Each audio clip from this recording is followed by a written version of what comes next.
भारत सरकार की आर्थिक नीति क्या है और इस आर्थिक नीति के इर्द गिर्द क्या भारत मजबूत स्थिति में पहुंच रहा है या सिर्फ तमाम जो आंकड़े और बीच बीच पे भारत दुनिया की तीसरी चौथी अर्थव्यवस्था बन रहा है, इस तरह की खबरें फैलाना महज हवाबाजी है।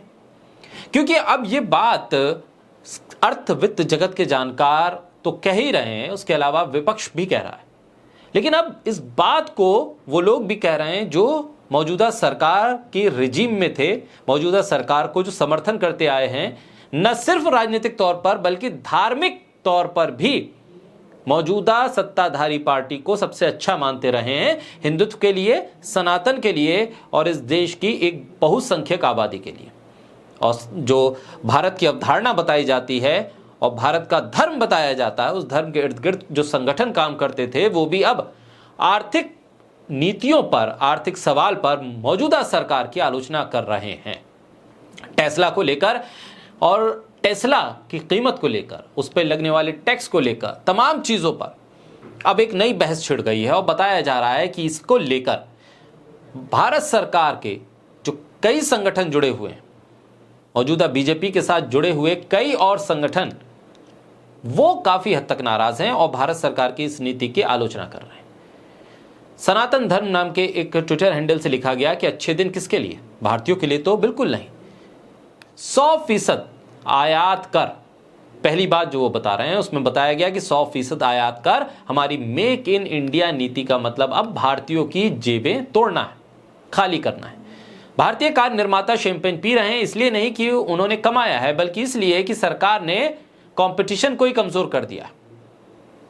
दूसरा पॉइंट, सनातन धर्म ट्वीट करते हुए लिखता है कि भारी जीएसटी और सीमा शुल्क, भारत सरकार किफायती इलेक्ट्रिक वाहन नहीं चाहती, उन्हें अपना हिस्सा चाहिए या फिर पूरा का पूरा जितना भी करदाता देता है, उन्हें तब तक उनसे पैसा चाहिए जब तक वो खून उनके अंदर का खत्म ना हो जाए।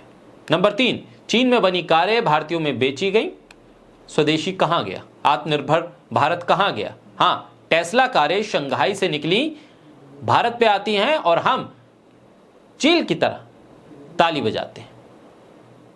चीन का बहिष्कार करने के नारे अब सुविधाजनक रूप से शांत हो गए। टेस्ला की कीमत और भारतीय स्वदेशी के तमाम नारे कहां गए? नंबर 4, कूटनीतिक स्तर पर जिस तरह की बातें हो रही हैं उससे एलन मस्क को, चाय परोसने वाले वेटर को, नीति निर्माताओं से, भारतीय नागरिकों से कहीं ज्यादा कूटनीति जुड़ाव मिलता है। ट्रंप को खुश करने के लिए टैरिफ का खेल मोदी की व्यापार टीम खेल रही है।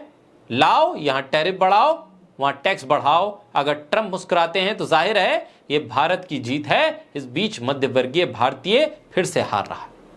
नंबर 6, आसमान छूती कीमतें, जिससे परवाह वो लोगों जिन्हें स्वच्छ किफायती इलेक्ट्रिक वाहनों से सबसे ज्यादा फायदा हो सकता है, वो बर्बाद हो रहा है। किसे फायदा हो रहा है? महंगाई, उस पर कोई रोक नहीं। अमीरों का रुतबा बढ़ रहा है, जो टेस्ला खरीदेंगे उनको फायदा होगा।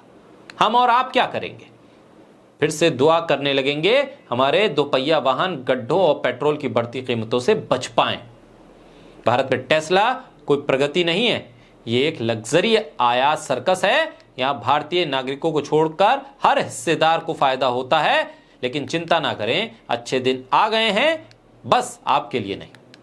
इसको लेकर सुब्रमण्यम स्वामी ने भी ट्वीट किया, कोट करते हुए लिखा कि जब तक आरएसएस प्रमुख भागवत अपने अधिकार का प्रयोग करके मोदी को पद छोड़ने के लिए नहीं कहते हैं, तब तक भारत में किसी और की इतनी नैतिक हैसियत नहीं है कि वो मोदी को पद से छोड़ने के लिए कह सके।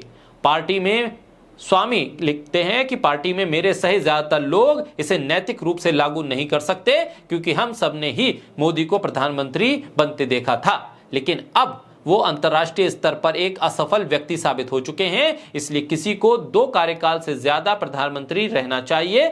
नेहरू इस तीसरे कार्यकाल में असफल रहे और एक अज्ञात बीमारी से उनकी मृत्यु हो गई।